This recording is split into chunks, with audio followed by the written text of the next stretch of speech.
You're listening to the Naked Bible Podcast. To support this podcast, go to nakedbiblepodcast.com and click on the support link in the upper right-hand corner. If you're new to the podcast and Dr. Heiser's approach to the Bible, click on New Start Here at nakedbiblepodcast.com.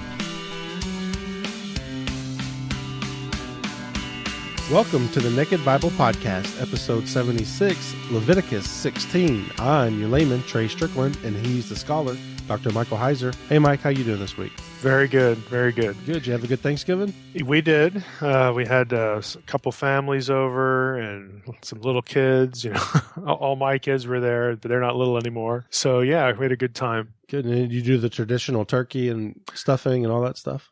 Yep.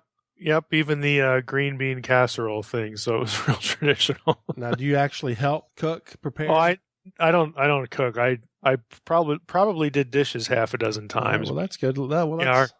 Our dishwashers decided it was going to break. You know, so that was great. Right. So yeah, I hear that.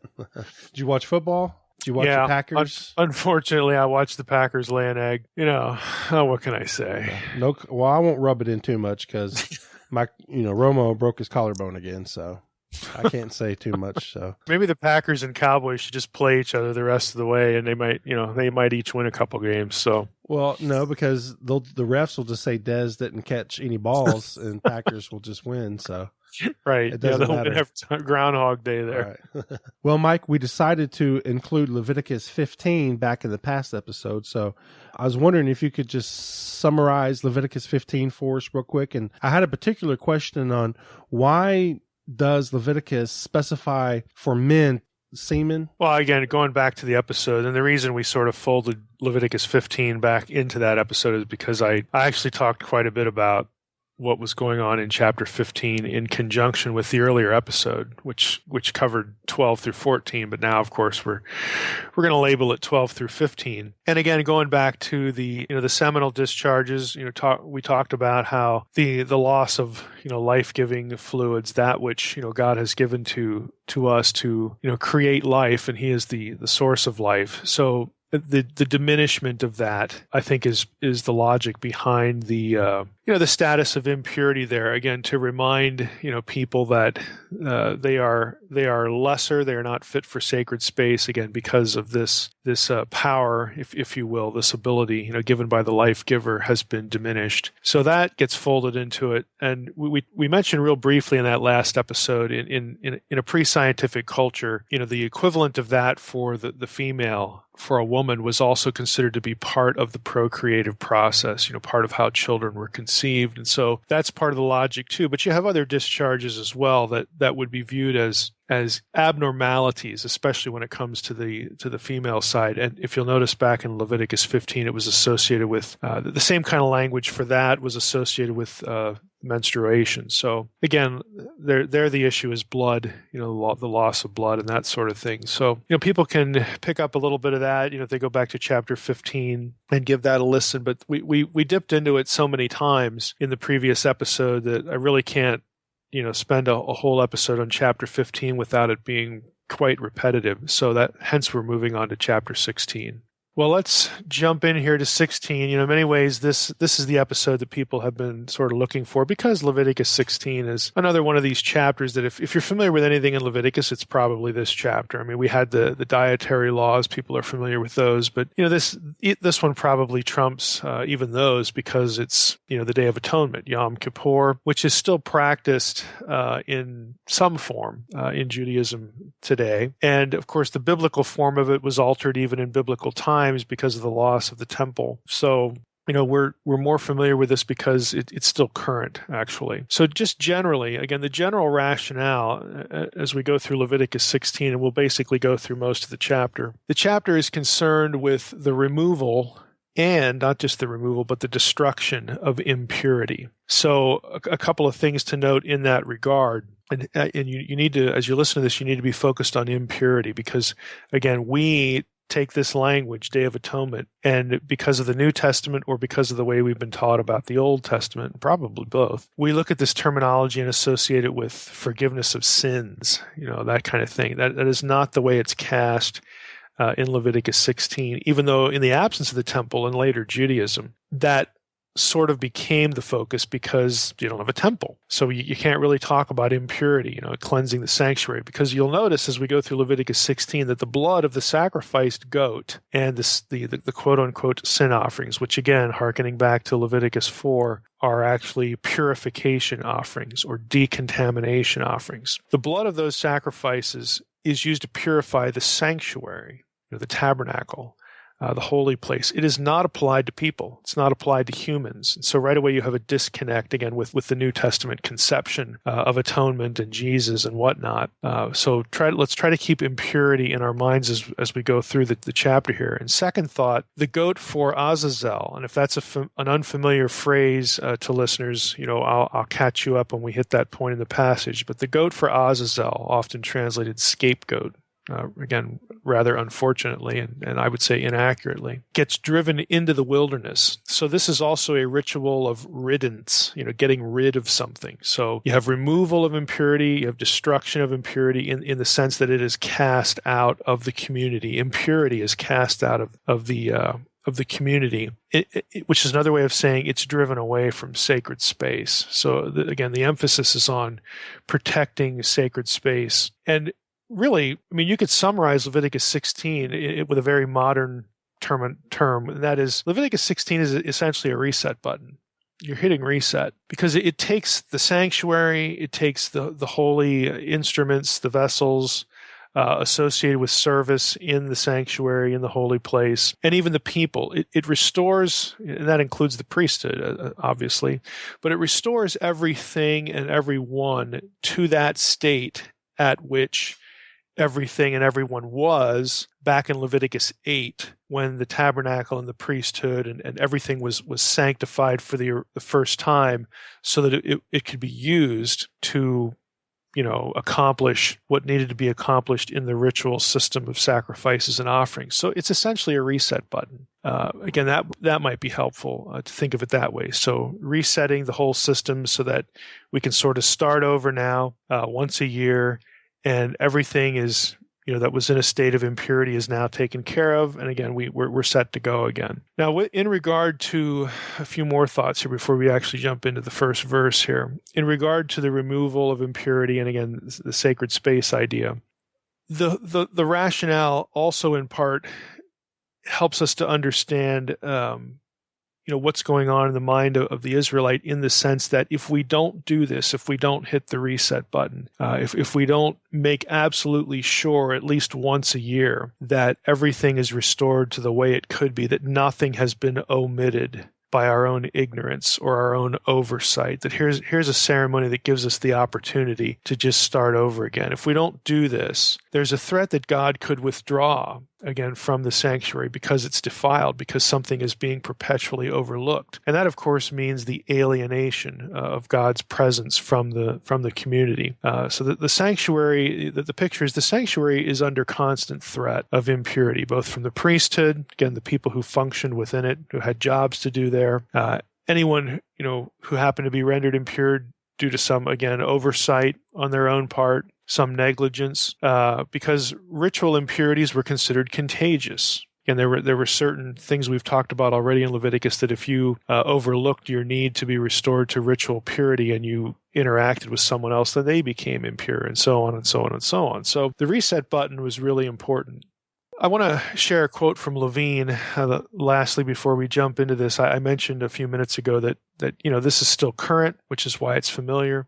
It had to be modified in the absence of a temple, but I came across a quote from Levine that I think is interesting, and again, yet something to just store away in our heads as we jump into the first verse. He writes this. He says, "The ancient view of Yom Kippur is somewhat different from that which came to predominate in later Judaism." So again, the biblical view is a little bit different than what happens later on in Judaism, especially in the centuries following the destruction of the Second Temple of Jerusalem in 70 CE or 70 AD. Atonement for the sins of the people eventually replaced the purification of the sanctuary as the central theme of Yom Kippur. And that was pragmatic. Now, this is me talking now. That was pragmatic because we don't have a temple, so we can't talk about purifying the sacred space anymore. So this day was observed, but it eventually, because all that's left is the people, the emphasis of the ceremony and of the day whatever ceremonial acts are enacted by rabbis, on this day, that the focus became the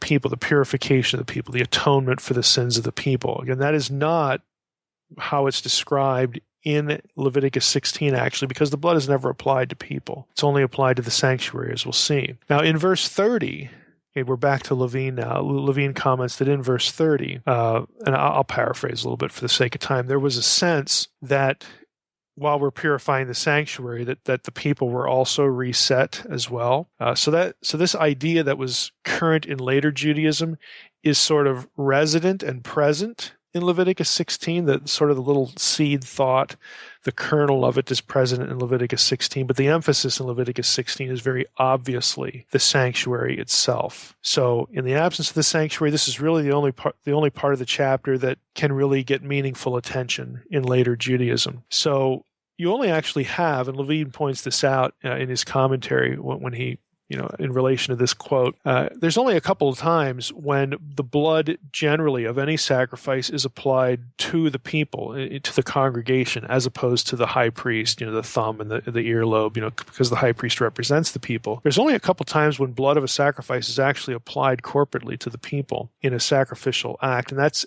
Exodus 19, which is before God comes in as a theophany, in a theophanic appearance there at Mount Sinai before the covenant ceremony to embrace the law that God is about to give.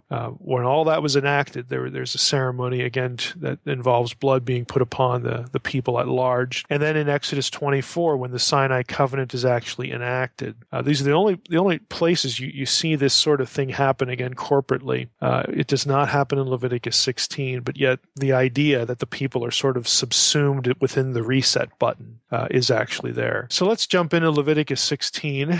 We'll start with the first few verses, and I'm reading from the ESV again. And we've seen this passage before, so I won't say too much about it. But the Lord spoke to Moses after the death of the two sons of Aaron. Remember, that was back in Leviticus 10. When they drew near before the Lord and died. Verse 2, and the Lord said to Moses, tell Aaron your brother not to come at any time into the holy place inside the veil before the mercy seat that is on the ark, so that he may not die. For I will appear in the cloud over the mercy seat.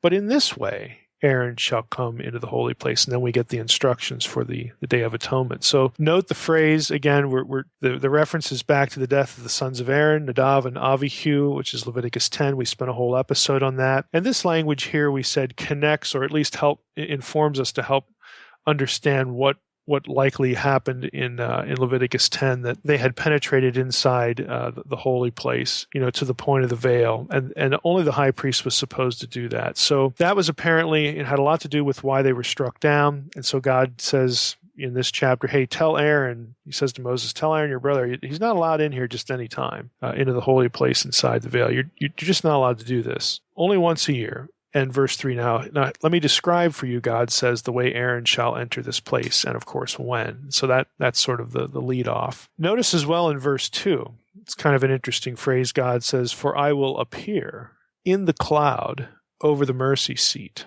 Now the word appear here is ra'ah in Hebrew, and it is the same term used for visible appearance elsewhere when we have like the word of the Lord or Yahweh appearing in human form. For instance, this is the word in Genesis 12:7 when Yahweh, the word of the Lord comes to Abram, Yahweh comes to Abram. Parallel, of course, is chapter 15, 17:1, 18:1. That's the when Yahweh shows up with two angels, again appearing as men, and they have a meal. This is the same term there. It's also used of the Malach Adonai, the Malach Yahweh, the angel of Yahweh in Exodus 3, the burning bush incident. We have Judges 6 with Gideon, Judges 13 with Samson's parents. Again, so it's very possible here that what you have here is that on this one day of the year, Aaron, the high priest, would go in, or whoever was the high priest when they were doing this, inside the veil and see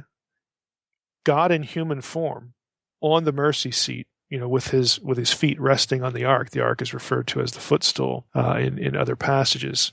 So apparently Aaron, or the high priest, again, whoever was the high priest, this is the time of year that they might actually see a theophany. They might actually see a visible appearance of the God of Israel in this place on this occasion. Again, because he appears in the cloud. It doesn't say he appears as the cloud. God says, I will appear in the cloud over the mercy seat. Again, just a little side note there for people who've read The Unseen Realm. Again, I don't get into that in the book. That's the specific passage, but there you go. We have another instance of this kind of vocabulary here in Leviticus 16. So, starting again in verse 3, God says, but in this way, Aaron shall come in the holy place. Here are the instructions. With a bull from the herd for a sin offering and a ram for a burnt offering. And he shall put on the holy linen coat and shall have the linen undergarment on his body. And he shall tie the linen sash around his waist and wear the linen turban. So lots of linen here. These are the holy garments. He shall bathe his body in water and then put them on. And he shall take from the congregation of the people of Israel 2 male goats for a sin offering and 1 ram for a burnt offering. Now, just a few observations here. Again, the main figure in the ritual is obviously the high priest, so that the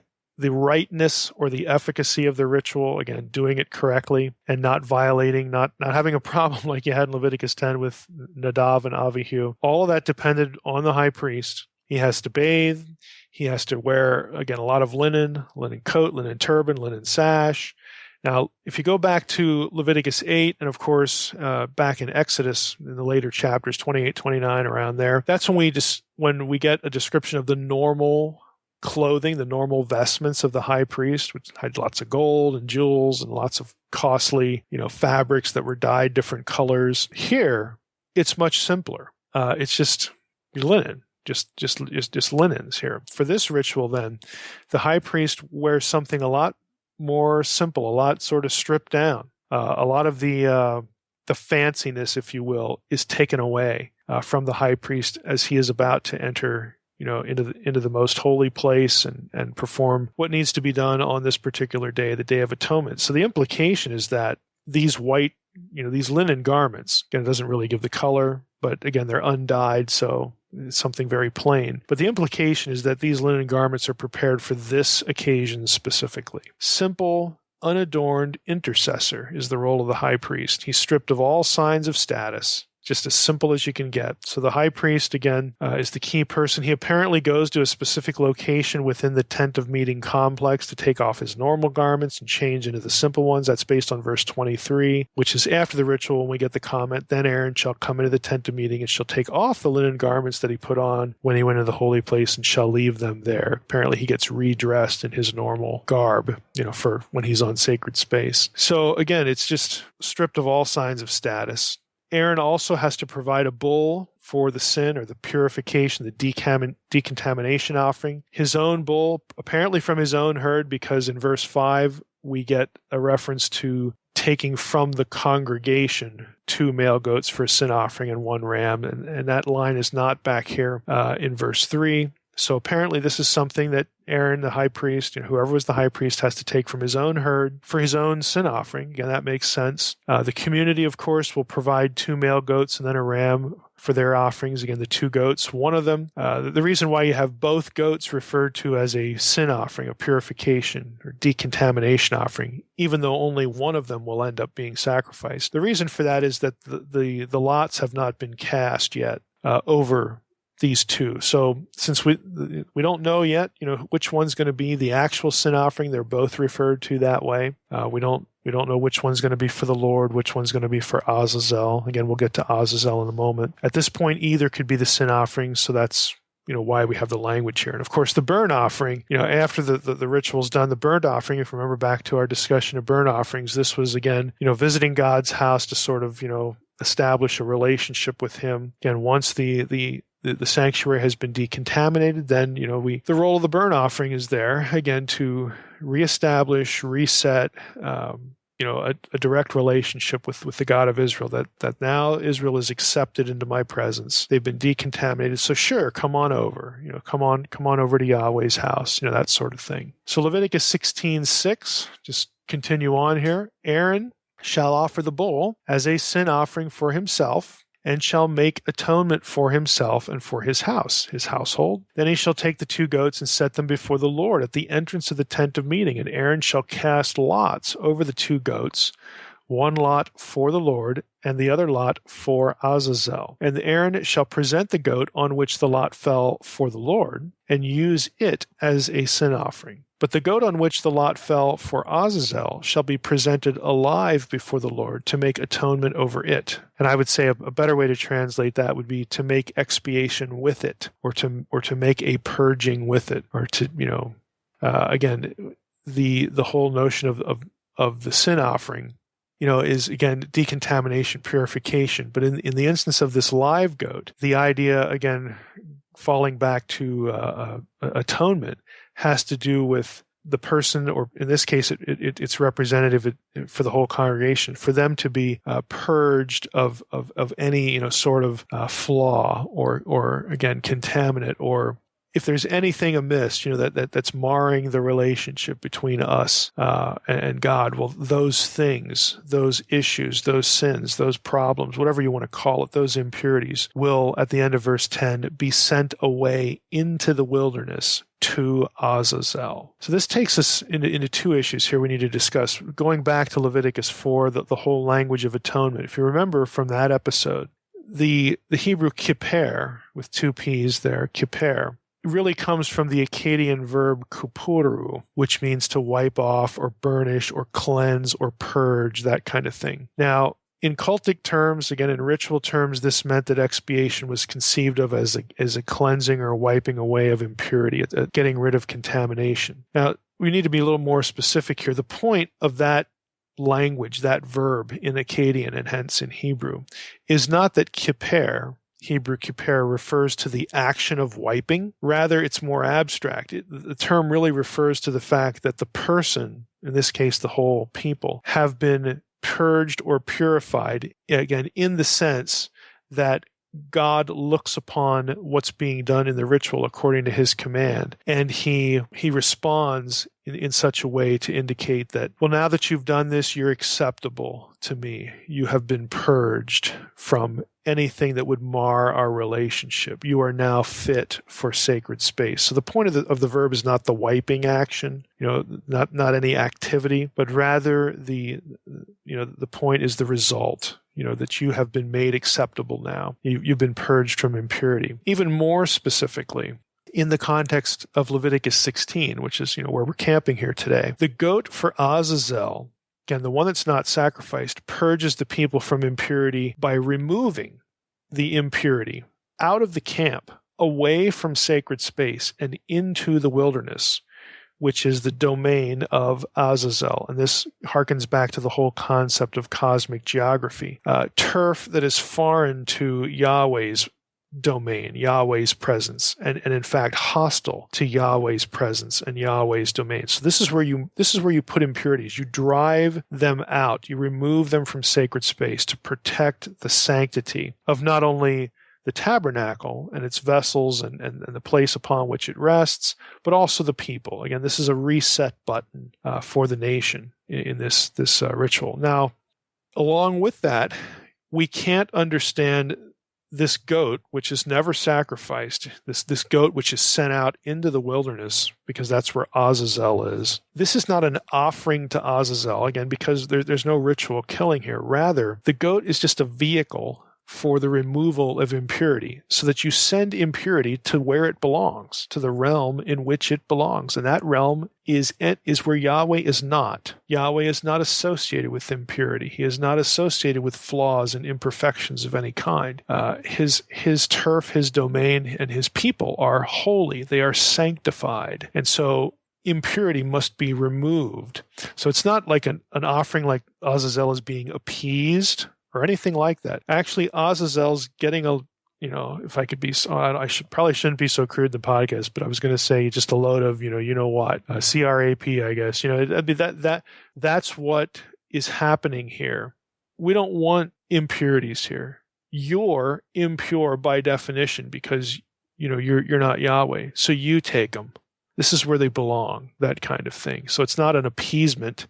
It's basically dumping what you don't want in the place where it belongs. Now, a lot of translations, again, don't read Azazel here. They have scapegoat. And I discussed this in a fair amount of detail in the unseen realm. For those who have the book, it's specifically pages 176 and 177. I'm going to read a few short excerpts from that for those who don't understand what in the world is this crazy man talking about Azazel here. My Bible doesn't say anything like that. Well, here's essentially why. So this is, again, from Unseen Realm. I wrote, the word Azazel in the Hebrew text, and that is what is in the Hebrew text. For those who know Hebrew, it's Gayin, Zion, Aleph, Zion, Lamed. Okay, that's what gets translated scapegoat, but it's Azazel more literally. The word Azazel in the Hebrew text can be translated, quote, the goat that goes away, unquote. Now that's the justification for the common scapegoat translation. So in other words, if you take those 5 consonants and separate them into Az and Azal, you have goat that goes away. Okay, that's where scapegoat comes from. For instance, like in the NIV, NASB, King James, that sort of thing. The scapegoat, so those translations have it, symbolically carries the sins of the people away from the camp of Israel into the wilderness, and that seems simple enough. However, Azazel is really a proper name. In Leviticus 16:8, one goat, you'll notice, is for, preposition lamed in Hebrew, for Yahweh, while the other goat is for, preposition lamed, Azazel. Since Yahweh is a proper name and the goats are described in the same way, Hebrew parallelism informs us that Azazel should also be taken as a proper name. What needs resolution is what that all means. So again, the issue is the 5 consonants. You keep them together, it's a proper name. You separate them, then you have goat that goes away. Now, the whole goat that goes away idea, again, this is just me talking now. I'm not quoting anything here from the book. This whole idea could work if it wasn't for verse 26. And, frankly, it could work, if you sort of just wanted to close your eyes at cosmic geography and other, again, things in the unseen realm too. But let's just focus on verse 26. Verse 26 throws a wrench into the goat that goes away, because if you translate Azazel that way, in verse 26, here's what you get. The verse would say, literally, he who lets the goat go to the goat that goes away. Now, how does that make any sense? He who lets the goat go to the goat that goes away. It's much clearer if you translate he who lets the goat go to Azazel. Again, honoring the parallelism earlier in the chapter of Yahweh and Azazel. So it's clear from verse 26 and, again, the phrases for Azazel and for Yahweh that a proper name is needed here, because it just turns verse 26 into gibberish. Again, if you're counting for all the Hebrew in the actual text, it just turns it into gibberish if you opt for the scapegoat idea. I mean, and, translations cheat here all the time, but, we try not to cheat. Back to Unseen Realm, I made this comment. Azazel is regarded as the name of a demon in the Dead Sea Scrolls. Again, because it's an entity, it's a proper name. And also other ancient Jewish books. In fact, in one scroll, 4Q180, that's a Dead Sea Scroll, column 1, line 8, Azazel is the leader of the angels that sinned in Genesis 6:1-4. Again, that's Jewish tradition. We don't have anything biblical to establish that, but it shows you what they were thinking. This is a hostile entity. It's just a bad guy, a demonic figure. The same description appears in the book of 1st Enoch. Again, Azazel shows up in Enoch as the name of, a leader of, the angels that sinned, the watchers in Genesis 6. Again, this is, sort of, I don't want to go back too far into this, but if you read, the book and you sort of have an understanding of where demons come from in all of, Jewish tradition and Jewish theology, the origin of demons is intimately tied to the fallout of what happens in Genesis 6:1-4 with the Nephilim as well. So it's very understandable why you'd have certain Dead Sea Scrolls that link Azazel, again, a demonic figure that now is sort of roaming the earth, because that's what the demons do according to Enoch when they're disembodied. The demons are the result of killing a Nephilim. So the disembodied spirit of a Nephilim, that's what the demons are. So it's very natural to sort of identify one of these with the whole incident back in Genesis 6, and that's what's happening in 4Q180. And that's not the only place either, but in that text you specifically have Azazel mentioned. What it tells us, again, we can't, and there's nothing, really biblical that you can piece together to get that whole thought trajectory other than the origin of demons. I would argue that does have hooks back into the biblical text where demons come from. But as far as the more specific details here, we may not have that, but it shows what people are thinking. It shows that people are looking back at Azazel. Jews are looking at this term in Leviticus 8, and they're thinking entity. They're thinking demon. They're not thinking scapegoat in the way that some of our English translations handle it. They're thinking something much different. And again, I think properly so. So let's go back to Leviticus 16 here. The purification of the sanctuary happens in verse 11. So like what happens with all the goats and everything like this? Well, verse 11 picks up and says, Aaron shall present the bull as a sin offering for himself, again, and make an atonement for himself. Again, he make a purging, and for his house, and he shall kill the bull as a sin offering for himself. And he shall take a censer full of the coals of fire from the altar before the Lord, and 2 handfuls of sweet incense beaten small. And he shall bring it inside the veil, and put the incense on the fire before the Lord. That's the altar of incense that's right there at the veil, within the tabernacle. So that, verse 13, so that the cloud of the incense may cover the mercy seat that is over the testimony, so that he does not die. So the incense sort of creates this barrier, visual barrier between Aaron and the presence of God at the mercy seat. Verse 14, and he, Aaron, shall take some of the blood of the bull and sprinkle it with his finger on the front of the mercy seat. On the east side, on the front of the mercy seat, he shall sprinkle some of the blood with his finger 7 times. Then he shall kill the goat of the sin offering that is for the people, and bring its blood inside the veil of the mercy seat. Thus he shall make atonement for the holy place. Notice that. Thus he shall make atonement for the holy place, the sanctuary, because of the uncleanness of the people of Israel, and because of their transgressions, all their sins. And he shall do for the tent of meeting which dwells with them in the midst of their uncleanness. No one may be in the tent of meeting from the time he enters to make atonement for the holy place until he comes out and has made atonement for himself and for his house and for all the assembly of Israel. Then he shall go out to the altar that is before the Lord and make atonement for it. So now the altar is atoned for. And he shall take some of the blood of the bull and some of the blood of the goats and put it on the horns of the altar all around. And he shall sprinkle some of the blood on it with his finger 7 times and cleanse it and consecrate it from the uncleanness of the people of Israel. So that's 11 through 19, a few observations here. Again, we're not told who helps Aaron, but he had to have assistance for some of these functions because you can't be killing the bull and holding the censer and doing the incense thing all at the same time. So apparently there's somebody, with him helping him out, but he is the one that is responsible for all of the ritual acts here to be done properly.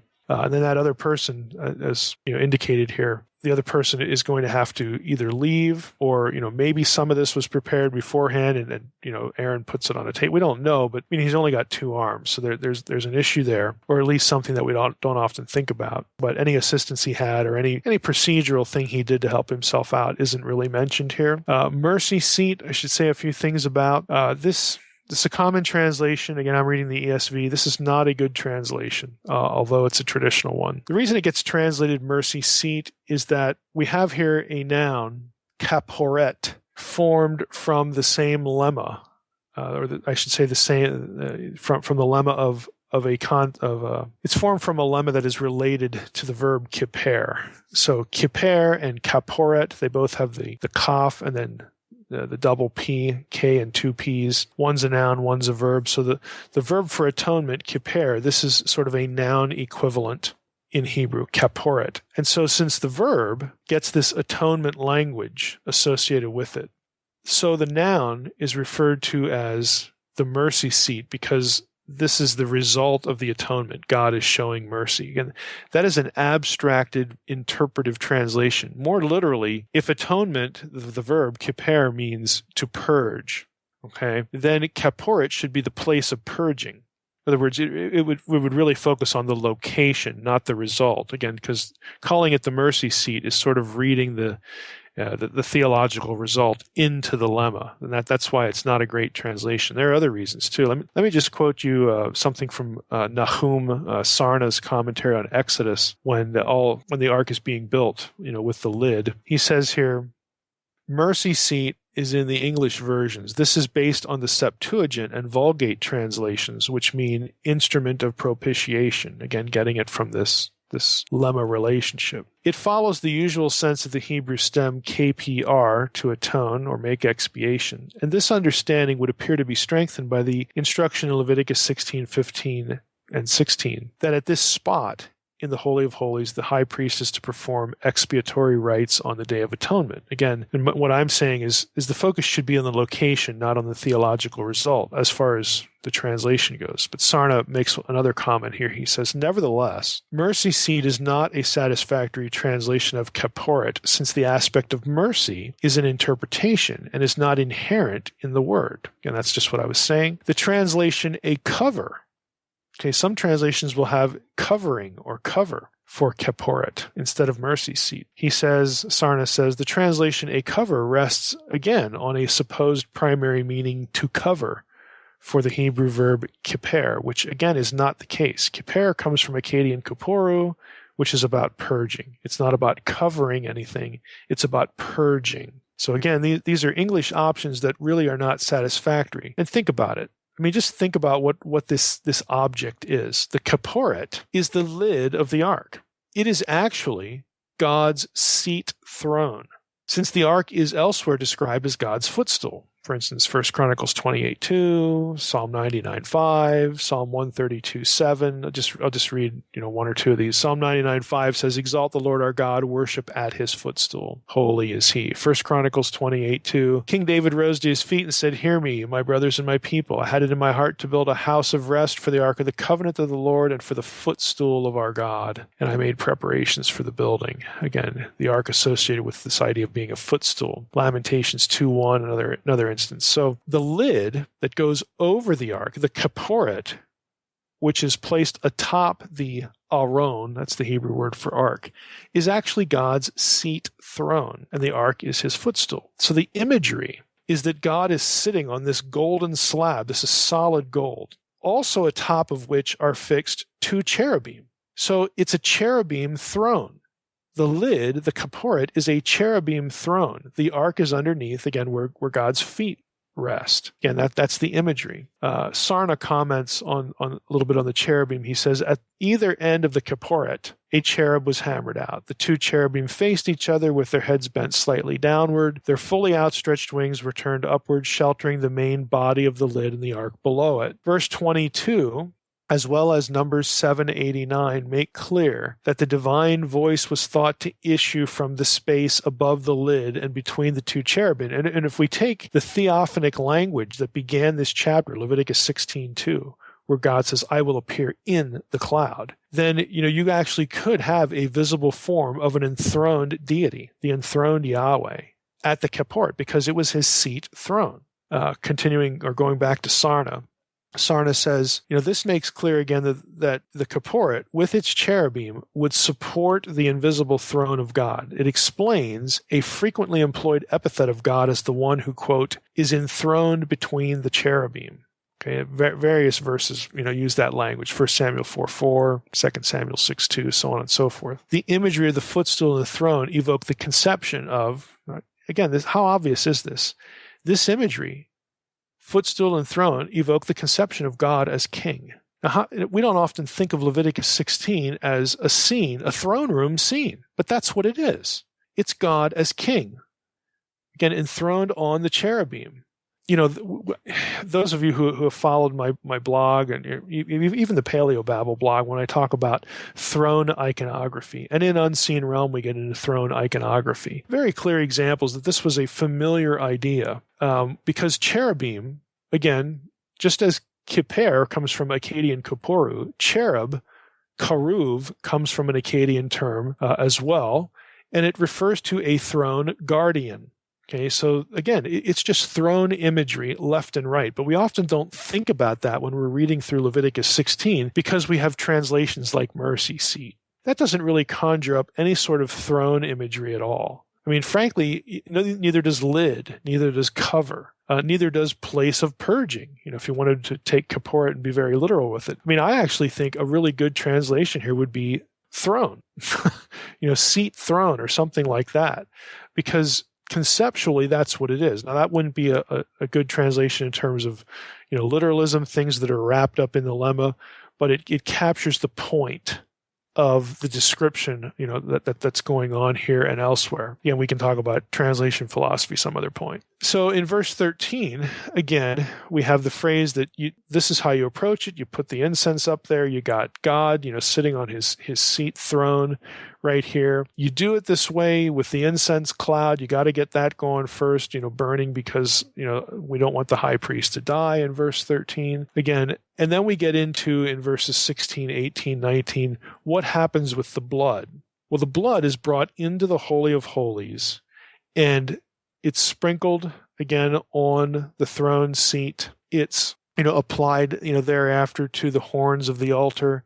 Again, the language is, he shall make atonement for the holy place. He shall make atonement for the altar. In other words, he shall purge, the lid of the ark, the throne seat. He shall purge the altar. He shall purge the holy place. Thus shall you purge or decontaminate the holy place and its objects. This is not about forgiveness of moral wrongs because, frankly, objects don't commit sins. It's talking about decontamination and purging of impurity. Verse 19 adds that you cleanse it, you consecrate it from the uncleanness of the people of Israel. In other words, if there's, this is where impurity is going to arise from the people. Either the people who administer, who conduct business, inside of the holy place according to God's command. They're going to have contact with the masses, so to speak, and one of them might be unclean. I mean, there's this constant threat of impurity and uncleanness. Again, ritual impurity being brought into sacred space. And so that's why once a year, we got to just sort of take care of business here in a reset kind of way. Bring everything back to its original state. If we go to verse 20, that's not all. When he, the high priest, has made an end of atoning for the holy place, and the tent of meeting, and the altar, he shall present the live goat. This is the one for Azazel. Aaron shall lay both his hands on the head of the live goat, and confess over it all the iniquities of the people of Israel, all their transgressions, all their sins. Again, here's where you pick up the idea of moral problem, moral impurity. But this is the goat that isn't sacrificed. Again, this is the goat for Azazel. It's not the goat for Yahweh. The goat for Yahweh is dedicated to purging and protecting sacred space and sacred objects from impurity. This is the goat over which all the iniquities of the people of Israel, their transgressions, their sins are confessed, and he, the high priest, shall put them on the head of the goat, again, a symbolic act of transfer to the goat, and send the goat away into the wilderness by the hand of a man who is in readiness. The goat shall bear all their iniquities on itself to a remote area, and he shall let the goat go free into the wilderness. So again, sin is expunged. It is driven from sacred space. It is driven from the presence of God. Now again, back to the unseen realm. Here's, I'll quote another little selection here. Recall that in intertestamental Judaism, the offending sons of God from Genesis 6 were believed to have been imprisoned in a pit or abyss in the netherworld, which is called Eretz, in some texts, which is the same word for the ground, for earth. Azazel's realm was somewhere out there in the desert, either associated with geography, dirt, land that is not occupied by the presence of Yahweh.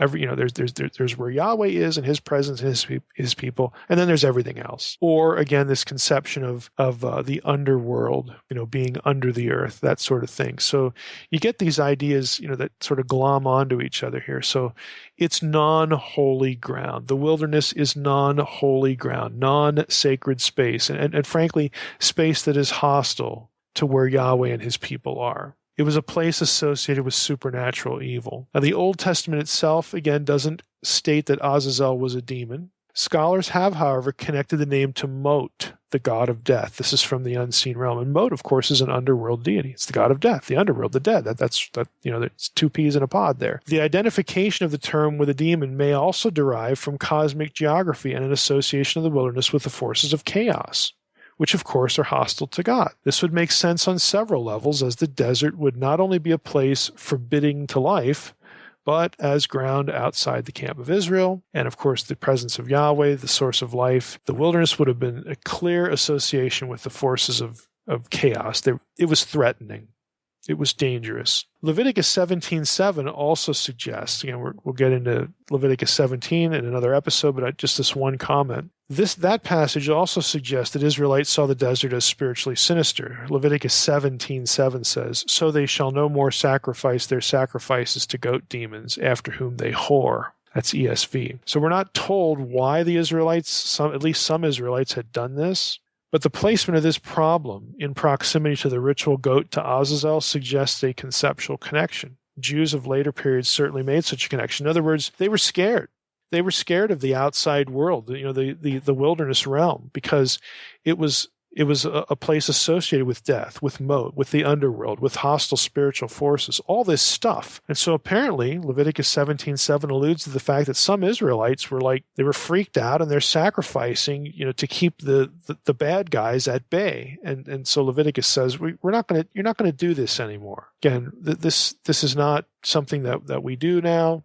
We're once a year we're going to send our sins, on the goat that remains alive to Azazel, get rid of them, send them where they belong, that sort of thing. But they were, again, it just tells you how they were thinking about sacred space devoted to Yahweh and, of course, to them, if they're in communion with Yahweh, and then basically everything else, especially the wilderness. Again, it just had these negative, sinister associations attached to it. And you see wilderness imagery in lots of passages in the Old Testament, especially associated with this idea. Of course, you get it in the New Testament. Where does Jesus encounter the devil? Well, where else would you encounter him? In the wilderness, in the desert. I mean, that's normal.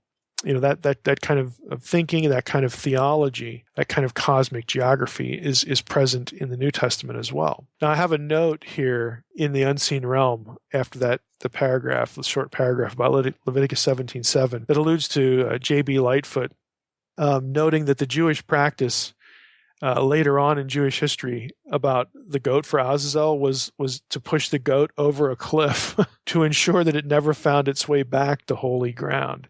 And if you want to read that, you can look it up on Unseen Realm. But it's just kind of interesting that, again, they took it that far. Again, they were scared that the goat would find its way back and bring the impurities back and who knows what else with it. So they would drive it over a cliff. Lastly here, we're 5 more verses in Leviticus 16 and we'll wrap up. In verse 29, I'm not going to read the whole rest of the chapter, but these 5 verses here we will. It shall be a statute, all of this, verse 29, shall be a statute to you forever, that in the 7th month, on the 7th day of the month, you shall afflict yourselves and shall do no work, either the native or the stranger who sojourns among you. For on this day shall atonement be made, shall purging be made for you to cleanse you. Again, purging both in terms of the sanctuary and driving all impurities outside of the camp. So this day shall be made for you to cleanse you. You shall be clean before the Lord from all your sins. Verse 31, it is a Sabbath of solemn rest to you. In other words, you're not going to work on this day either. And you shall afflict yourselves. It is a statute forever. And the priest who is anointed and consecrated as priest in his father's place shall make atonement, wearing the holy linen garments. He shall make atonement for the holy sanctuary, and he shall make atonement for the tent of meeting, and for the altar, and make atonement for the priests, and all the people of the assembly. Basically, everybody and everything. Again, this is a reset. And this shall be a statute forever for you, that atonement may be made for the people of Israel once in the year because of all their sins. And Aaron did as the Lord commanded Moses. Again, everything, every person, every object, the entirety of sacred space is restored back to the condition that it was initially put in when all of it originated, when the whole system was set up. That very first day back in Leviticus 8, when the tabernacle and everything was sanctified so that now it could be used. Now we can do what needs to be done here. That's the purpose of Leviticus 16. And just some points for us. Again, I think trying to summarize some of the things that I've said a few minutes ago, I think it's really helpful to think of Leviticus 16 in light of the imagery of God as king. And he is the one who actually, it's not the high priest, he is the one who actually brings about the purging and the atonement by providing and accepting the ritual. The matter of impurity has to be brought directly to his throne for his decision. That is where the ritual application of the blood begins. And it is the throne. It is the seat throne of God. It's not just a lid. It's not just a cover. Mercy seat, again, misses the point. Throne. I think throne is the best way to process what in the Israelite mind was happening here. The priest is stripped of all forms of status. He has to go in, representing the people, to the very throne of the king, who he hopes will accept, again, the ritual acts so that everything can be restored to a pristine spiritual condition as it was, again, when it all started. And I just think the imagery is helpful. Secondly, while people, again, the result is that people are reset. They're purged. The blood is never applied to them. They are purged by virtue of the fact that God, the king, accepts the sacrifice. In other words, it's the grace of God. Okay, the blood's never applied to them. They are never sanctified by blood in the ritual. Holy space, sacred space is sanctified, and then their sins are carried away. But God has to accept the point, again, of the application of the blood and even the sending of the way of the goat to Azazel. It's up to God. It's up to God to do this, to accept that, okay, you've done this in good faith. You've been obedient. You've tried to honor me for who I am. You've given me my proper place. You're obeying me because you believe I'm the God of gods, and so on and so forth. And then God's good. God's good with that. We're all good for another year, or at least you're supposed to be enacting these rituals whenever impurity comes up. But we're good. We're reset. We're back to the beginning again.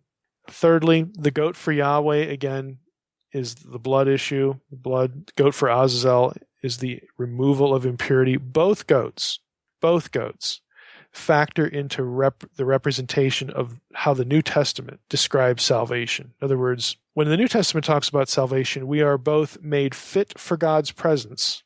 That's the purging part. And our impurities, our sins, as it were, are removed.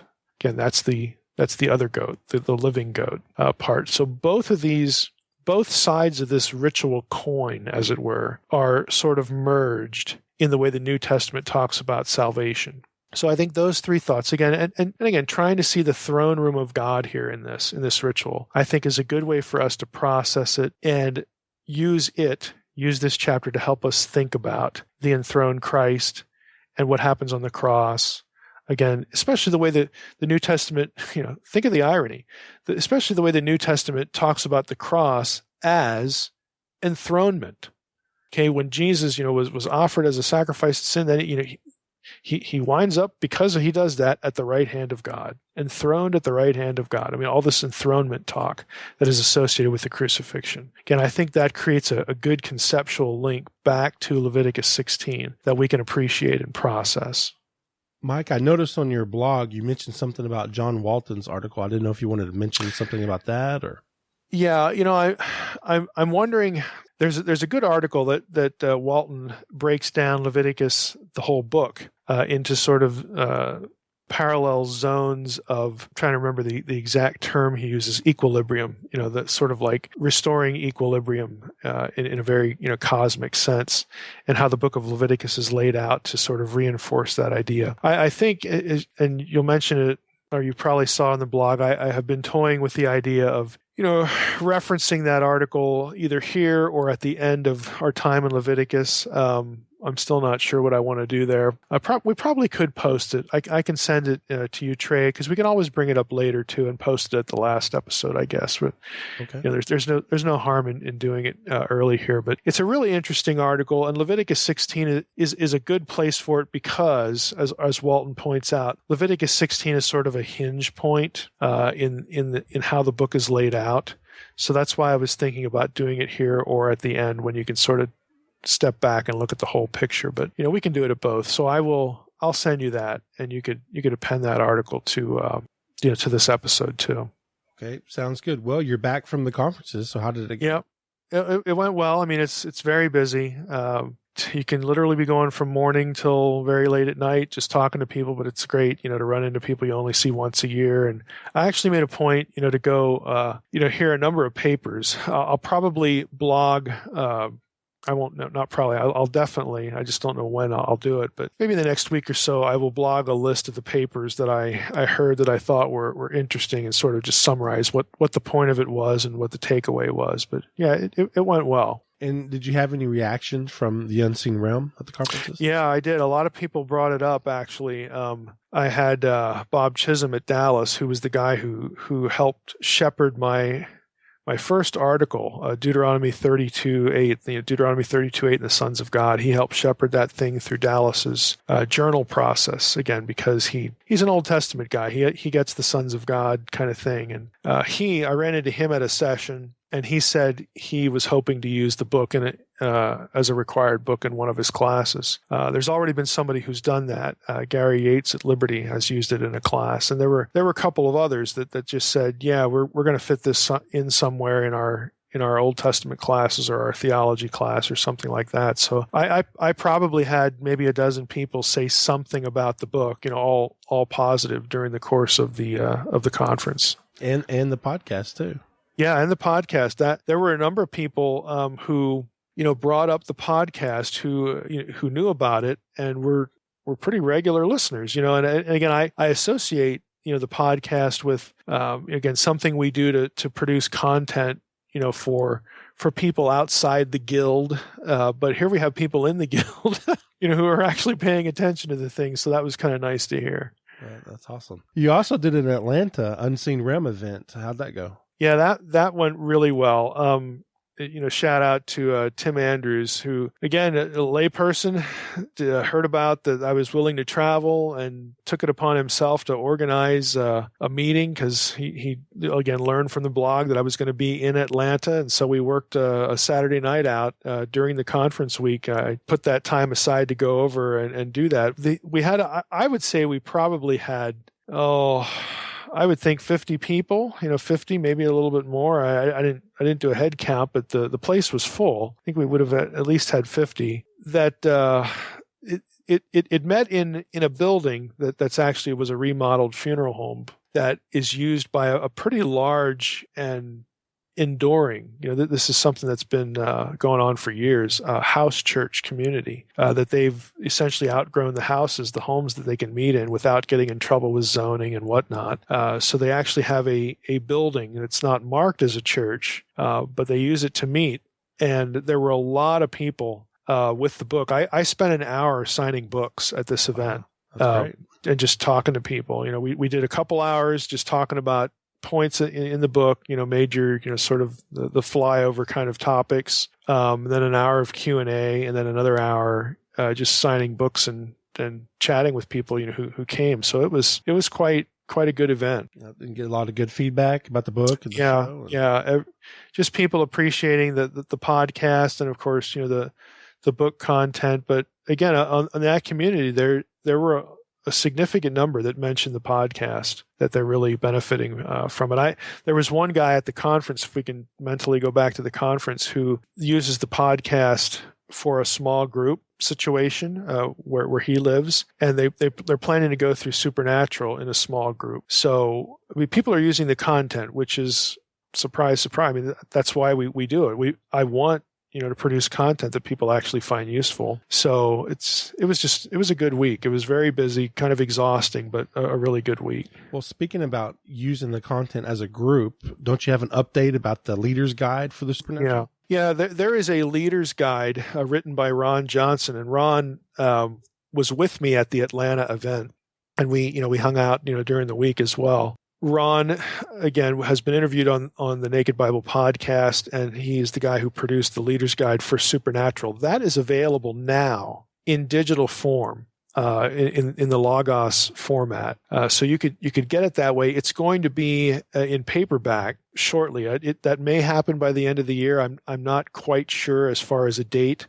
But for people who wanted to get a digital version, that is obtainable right now. So that's what I told, again, the person who wanted to be able to use go through the book. He just wanted to have a leader's guide as well in case, that there was something in there and there is, illustrations and things like that. He wanted that as well. So it's not secret knowledge. It just hasn't been publicized, a whole lot, but it's available in digital right now. Well, we'll be looking for that. And next week, we're going to have part 1 of all the interviews you did while you're at the conferences. Yeah, I took a recorder with me during the conference week, and scholars that I just ran into, that after a paper or while we're trolling the book aisles, that kind of thing, I'd stop and say, hey, can you give me 3 or 4 minutes? And who are you? Introduce yourself. Why do you come to the academic meetings? What do you get out of it? If they've heard any good papers, if they gave any papers, just sort of a summary on who they are and what they're doing, that week at the conferences. And we're going to have 2 parts. So next week, part 1. Mike, is there anything else you'd like to discuss for this show? No, I think that's it. Okay, well, great. I just want to thank you for doing Leviticus, and thank everybody for listening to the Naked Bible Podcast. God bless. Thanks for listening to the Naked Bible Podcast. To support this podcast, visit www.nakedbibleblog.com. To learn more about Dr. Heiser's other websites and blogs, go to www.drmsh.com.